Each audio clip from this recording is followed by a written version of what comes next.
Hey guys, this is Africans were first in America and everywhere, part 4. Um Again, I must tell you, part 2 is a little shorter than the rest because I had to take care of some business on the phone, and it was a long story short that this is part 4. I hope you guys learning something. Like I said, now my boyfriend, he's really good at this stuff. He can, well, there will be more recordings of, about the African heritage and the insidious people and the aboriginals, and just a whole bunch of, uh, you know, broadcastings and shows about what you guys need to learn instead of learning the bullshit. We're teaching you the real shit. Anyway, I'm gonna finish. Go ahead, let my man finish. Mr. Gray J Jamoon Young. I can't pronounce his middle name. Jamoon Young. I believe that's what it is. You guys got about a few minutes left on this segment here. I'm gonna go ahead and let my man finish. Again, you guys can find this brother on YouTube. It's it's called the XI and then parentheses misnamed Olmec. Misnamed Olmec is in parentheses. Civilization. Uh, by Gray A. Jamoon Young. He's a very intelligent man. He got his stuff down pat. You can tell he took a lot of time on studying and trying to learn, and did his research pretty much. I'm gonna go ahead and let him finish what he got to tell y'all. So. Words. Amos Wilson told you about that. Remember, in the beginning was the word. The power of words. The reason why it looks so African is because they didn't want to damage the sculpture when it was being transported. Sheer arrogance, narrow-mindedness, plain and simple. We talked about the African skeletal remains in the dry areas, in the coastal regions, Cicero de las Misas, Monte Alban, and Talatico. You found a conservative estimate of 13.5% of African skeletal remains in the ruling class of the Olmec elite civilization. This was presented by Andrzej Wojcicki, who was a craniologist, a skull expert, and it was presented in 1974 to the Congress of the Americanas. And he allowed for all the variations in the mixture, miscegenation, amalgamation that took place between the African priest kings and the Native American type. And he still came up with a conservative estimate of 13.5% of African skeletal remains in the ruling class, the ruling priest elite class of the Olmec civilization, America's first civilization. Very important. And these are fossils. This is taken from America's First Civilization by Michael Coe. Another photograph of it. Very important. For the first time, you find the true pyramid as well as the step pyramid. When do you find them? You do not find them in American soil until you find the arrivals of the Africans on Native American soil. What is its origin? Right there, the great African civilizations of the Nile Valley that partnership between Egypt, Nubia, and Kush. That's its origins. Okay? Now, this is a reconstruction. All right? If you look at those, they always look rectangle. Where was the African colossal heads found? You had an African colossal head right there, one here. The African colossal head at the top here, one on the other side. On those pedestals, that's where the African colossal heads was found, facing east, looking toward the Atlantic Ocean. I want you to understand that this building wasn't thrown together. Because in San Lorenzo, they tried to build that same platform, and it was irregular, its orientation was off. This is based on a north-south axis, just like the Great Pyramid of Giza. North-south axis, all of your major elements, the cubic, the foot, the second of time, all your major mathematical equations or formulas went into this building structure here.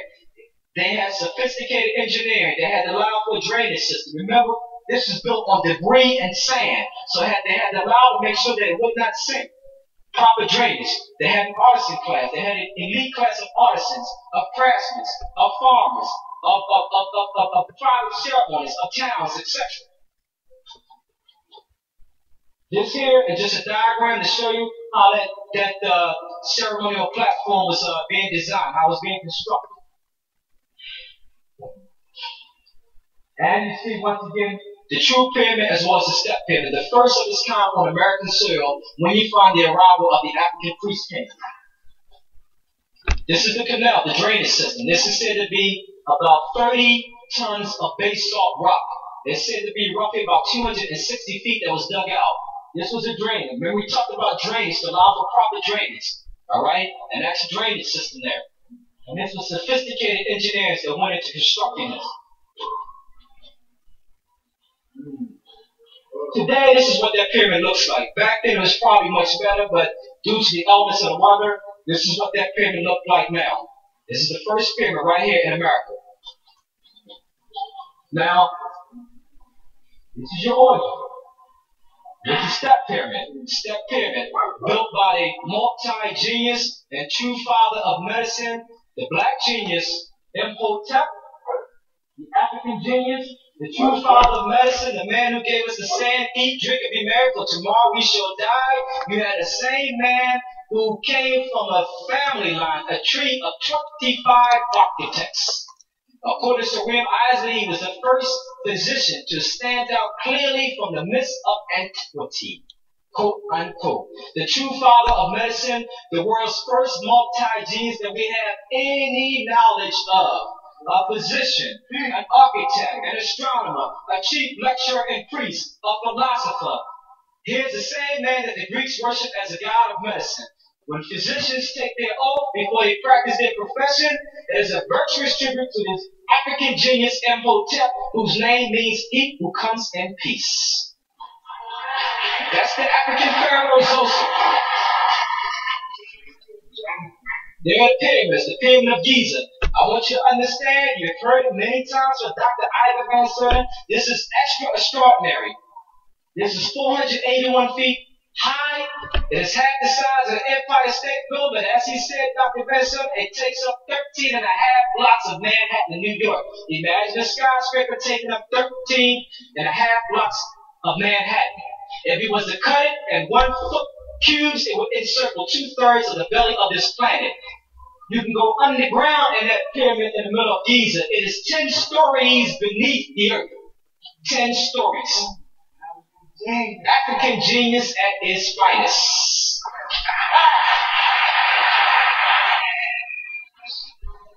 You remember, because it was on MTV a while back, we applaud the Japanese for their great technology and their sophisticated VCRs, cameras, etc.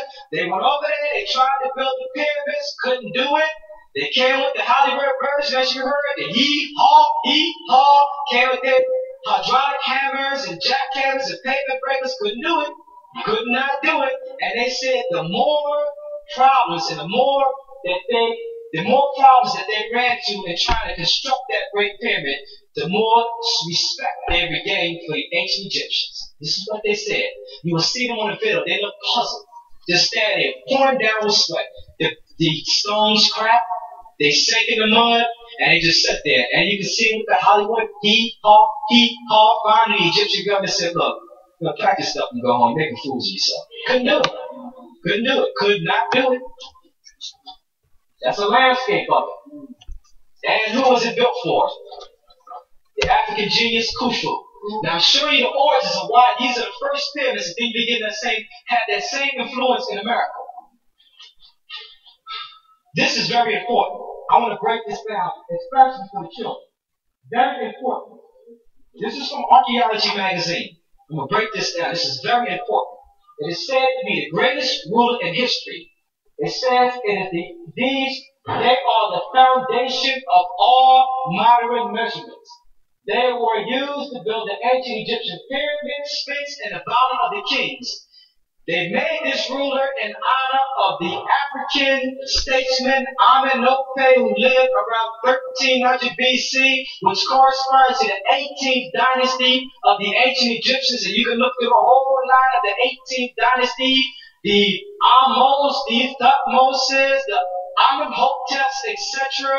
And you will see nothing but African pharaohs ruling throughout that 18th dynasty, that great African 18th dynasty. What's important is that they are saying that the foundation of all lineal measurement, all modern measurements that we use today, the arc, the cubit, the foot, the second of time, all has its foundation, its origins, its genius with the African. This is what they said. It's a ruler in honor of Amenhotep, a black statesman. According to Dr. Benny, he was a pharaoh. I'm not sure because my research did not show whether he was a pharaoh or not. We do know that he was a statesman. The world cubit, there it is. I wrote to granite corporations in California requesting a ruler. It was about $800. I did not have the money at that time. I will be the first to tell you the harvest is not plentiful and the labors are very, very few. However, my letter went beyond customer service and the ordering department. It went straight to the president of the company. He wrote me back saying, well, look, we don't have installment plans, but we will give you 3 months if you like the ruler. I couldn't get it because my financial status wasn't there, but yet and still he sent me a picture of it. Pictures are worth 1,000 words. There's the picture, the world cubit. And I want you to understand, the same cubit, the world cubit, the arc, the second of time, these are ancient mathematical measurements or equations that went into all modern building structures today. In the ancient time, remember, in order to perceive that astronomical mathematical precision, you had to have precise astronomical data. This just did not happen overnight. You had to look up at that sky. You had to study what was called geodesy or geodetic. What is geodesy? Geo means what? Earth. Geodesy is a science that deals with the shape, size, and circumference of the earth. It deals with locating certain geographical spots on this earth. The only way that America and Europe are able to do it today is because of laser beams and satellite and radio communication. Back then, you had to have precise astronomical data. You had to study that sun and its relationship to the earth, the circumference of the earth, as well as mapping out those stars. Astronomical knowledge, and they are telling you that the origins of all that modern measurement that happened by way of studying those stars have its genius, have its origin with the African. That's African precision at its finest. I'm not saying it. Granite Corporation is saying it. So when you quote, you make sure you say Granite Corporation, makers of fine precision granite. They should know they're in the business. They deal with mathematical equations every single day. They are the ones saying it. The world cubit, in honor of Amenhotep, although they tell you that its origins goes all the way back to the time of the pyramid builders, built by great African engineers. There it is, African genius at its finest. This is Taharka. Okay, you read about him Taharka. We do know that as early as 1000 BC, we had the African presence in Europe, in Spain, because the Taharka name is written in Cartouches, in Spain, in a Libyan script that Dr. Barry Fell found. You will find most of that information in the Journal of African Civilization. So we do know that Africans preceded even the Moors as early as 1000 BC in Spain. Here's Taharka. Notice the size of them. We read about him in the Bible, but notice the size of this compared to that man. Now, I put that there because I want to show you this. Notice the military type helmet. Notice the double crown. You do not have the double crown until you find the arrival of the Africans in America. You find the same double crown on many of those Olmec colossal heads. When you take the African pharaoh who was king of Kush and Upper Egypt, and you place him in the middle of those African Olmec priest kings, this is what you get. Look at what you get. There it is. Okay? Rituals. Not just the head, not just the Ethiopian braids. Rituals. This is called the opening of the mouth ceremony. Remember, the Africans never believed in death. It was an afterlife, a spiritual rebirth. So what is happening here? You have a snake-like instrument. He's tapping the deceased. He wants to bring him back to life. He wants to transform him.